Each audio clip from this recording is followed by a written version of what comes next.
all of us, we know those templates. I said, like, there's no new template you can show me that I will not know.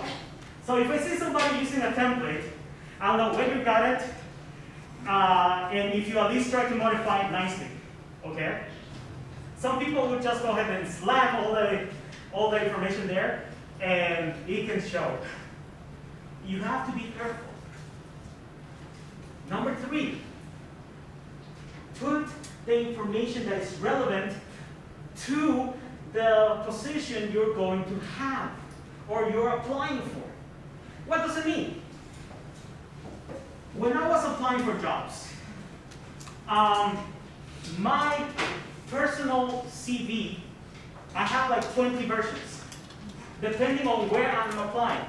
For example, the first time I sent my resume to Nakazawa to come to EBCS, that's the company I'm working with, EBSC, is that I focus on the academics. Okay, when Mindy said like, hey, send me blah, blah, blah, I focus on the academics and stuff like that. But when I started to do for outside, I focus everything on, okay, this is visuals, send visuals. This is for videos, let's do more videos, etc., etc., etc. It's a pain in the ass. That is a reality. But if you really want to stand out there, you have to talk to the person who's going to hire you and highlight your skills directly on what they need. They were not, trust me, this sounds so bad, but unfortunately out there is true. When you are in college, when you're applying for master's or a doctorate degree, they do care about your grades, your publications, academic achievements, etc. When you're applying for a company, they don't care about it. They care about this person has the skills that I need for me to fill this position for us to be able to give money to get this done. Okay?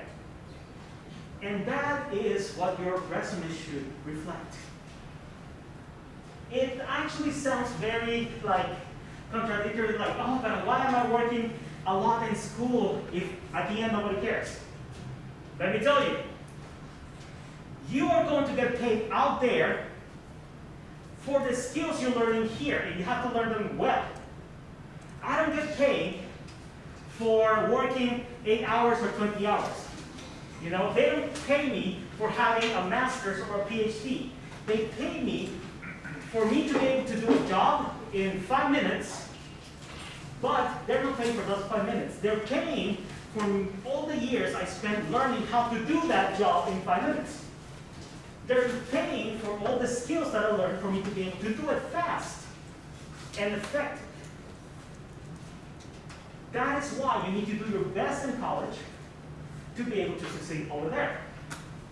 But out there, when you speak to them the first time through your resume, you have to be able to speak to them directly and say, I am the person that you need. Many companies are going to ask you, I want you to please write an intention letter, right? Please send me your CV and an intention letter. In your intention letter, what is a good intention letter? It's like, we receive many of these.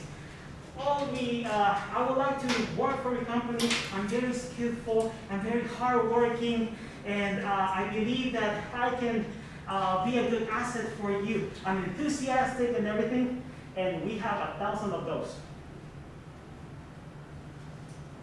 What is an effective intention letter?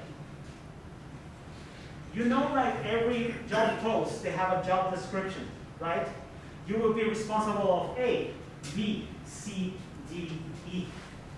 So, play this game by bending the rules, or do it nasty if you want to put it this way. What do? You grab that description and say, hey, thank you for the opportunity. I would like to bring my best efforts and talents for this company because I believe that I'm able to solve these problems that you have. And then you list all the responsibilities that they already wrote. For this problem, I can do this. For this, I can do this. Thank you for your consideration. I believe I can help you improve this. Like that. Very straightforward. You're talking to your boss and saying, stop looking. I'm here. Okay? That is the thing.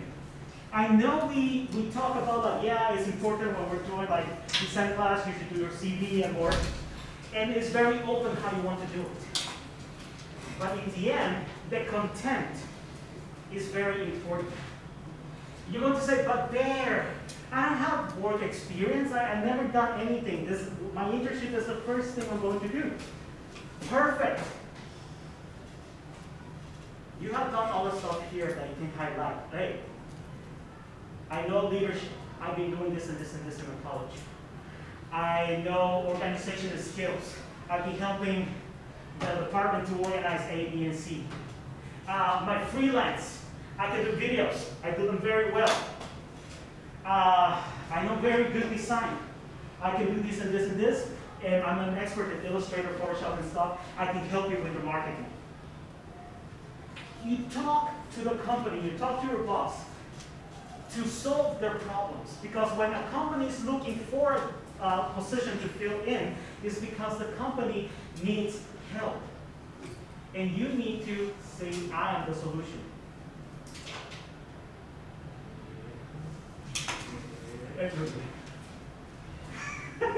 Wake up! Okay. So, by the way, can we turn on the AC? I think everybody's sleeping because it's hot, right? Or it's just me?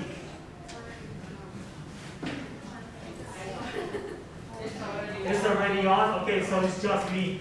I'm too hot today. Okay. So, guys, let's get into topic. This exercise, I want you to remember right now after this point. Once you're sending your CVs, make sure to double read them. Make sure that, okay, I'm going to apply for this position. What in my CV talks about this position? What can I actually do for them to remember me on top of everybody else?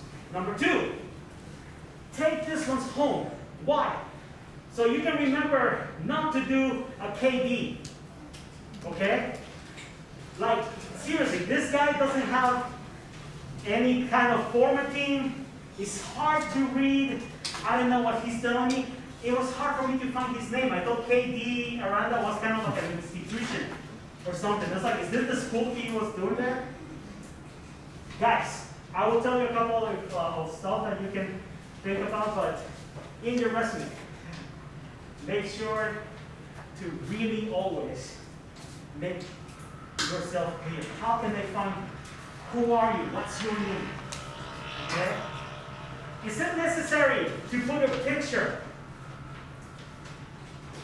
Unless it's a very good picture, don't do it. I said, like, yes, you can. But make sure you have a good photo that really makes you look nice, presentable. Doesn't need to be formal. Does not need to be a picture with a suit and tie, you know, like here, welcome to China Airlines. Right? You don't need that. Is it pictures okay? It's not bad, actually. Here's the thing. Show a picture that is you. And the person that once they interview you, they will see the same picture and the same person. What does it mean? Let me tell you. My personal CV, it actually has a selfie. Because I'm a photographer. Nobody takes pictures of me. I take pictures of people. Okay? That is the reality. And I just saw a very good selfie that I took one day. I just photoshopped it a little bit. Not the face, but the background. Okay? And that was it. It was casual. It was not like a, you know, but it was good. And when I went for my interview, I dressed up like me. I was okay. Most people will say like, oh, did you take out your piercings? Did you take out your neck? No. came there the way I was, some people really care about it. Let me tell you something. Most companies will care about your skills, who you are, your personality, how it goes, than how you work. You should see my colleagues. Managers, they go sometimes flip-flops, shorts after the gym and stuff, like, you know, very chill. My boss, I'm talking about that this guy is he was the head of marketing of HTC for years. And then he opened one of the biggest EV charging station solutions in the world right now that is competing with Tesla. Our client is Audi, for example, Volvo. I talk with people from Qatar and Australia and the USA and stuff every day. That's my job. What's the thing? This guy, you will think like he dresses up like Douglas Shoe, you know, like nah. Jeans, nicely, maybe a suit when he has to, but I've seen him with a nice t-shirt because it's hot this summer, no problem. What's the thing? He's authentic. And that's what you need to project in your paper. Many people, they make the mistake of overselling themselves because they really want a job. And they come across like KD. I believe that he was very prepared. Actually, his CV had so many achievements, papers and stuff, 4 pages. Papers, publications. Out of all these 4 people, KD was the one that had the most achievements. And he's the one that nobody voted for.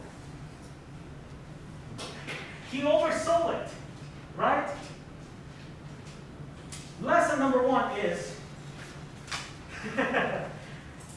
make sure to be confident on whatever little thing or big thing you have.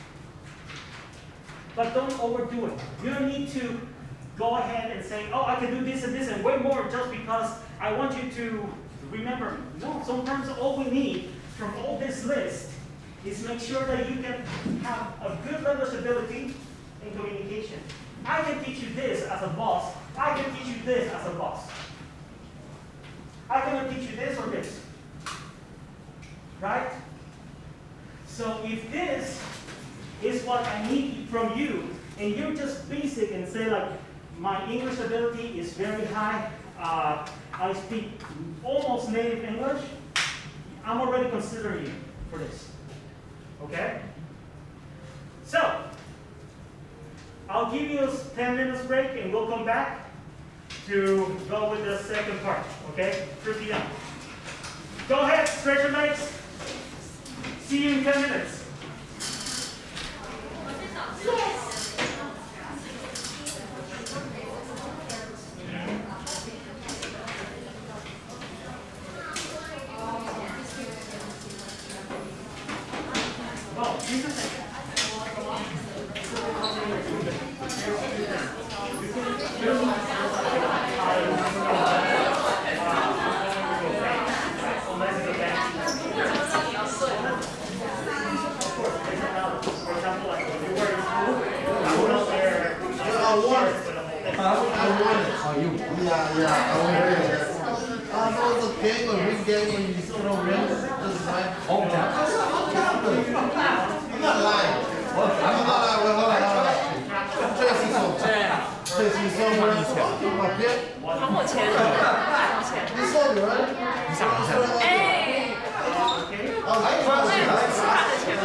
the skills that you have and what they call you have there.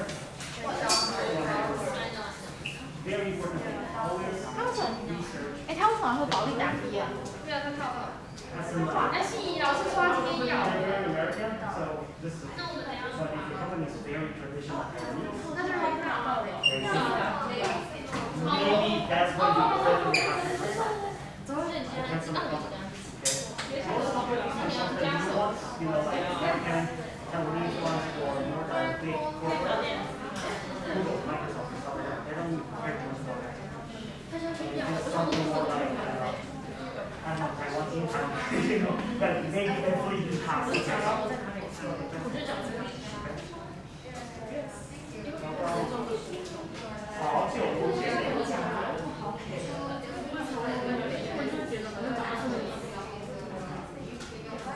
Oh, dude, nice sticker. I like it.